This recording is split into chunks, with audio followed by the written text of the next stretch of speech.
Alex Crozier in his 19th season as women's soccer coach at Cal Poly. Alex, you finished first in the regular season in the Big West last year, lost to Santa Barbara in penalty kicks in the Big West Conference Tournament. What are your preseason hopes this year?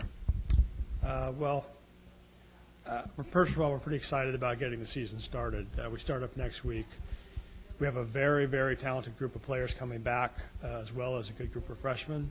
And I think you alluded to our last game of the season where we lost some penalty kicks. I think that's the taste that was left in players' mouths. Even though we had a very, very good season, we won the conference in the regular season, won 14 games, and by the end of the season we're playing really, really good soccer. And I think the team is not satisfied with last year, so we're looking forward to do better. You were 14-5-1 overall last year, 7-1 in the Big West. 20 returning lettermen, 6 returning starters. Talk about some of your top returning players. Well, there's really no one player to single out. Even with last year's team, I think our scoring was spread among 7, 8, 9 players. In the back, we actually have Defensive Player of the Year from 2 years ago, Carrie Andrews, back. She's ready to play.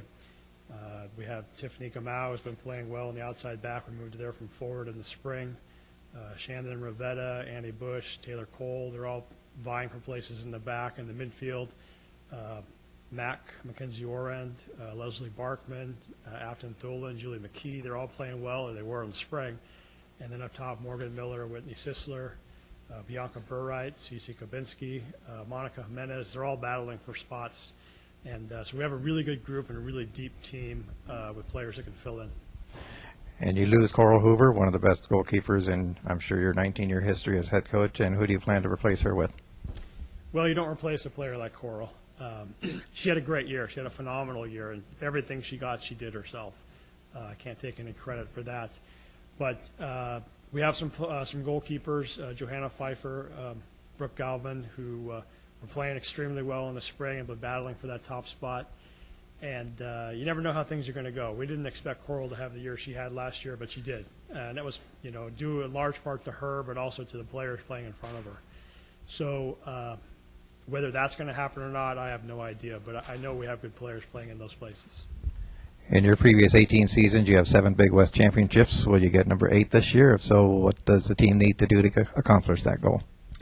We need to win games. You can't predict how many games we're going to win, but I can tell you that we're going to have a very, very dynamic team and a fun team to watch, and we're looking forward to getting started. Talk about your schedule. In particular, you have defending national champion North Carolina coming to Alex Spanos Stadium. Talk about them and the rest of your schedule this year. Well, I mean, it's just fun to have a team like that coming into San Luis and playing at our place.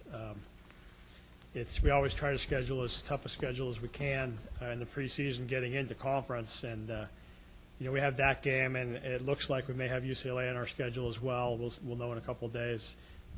So those 2 games, 2 College Cup teams from last year, plus some other Pac-10 teams, West Coast Conference. It's a good schedule, so we're looking forward to playing those games.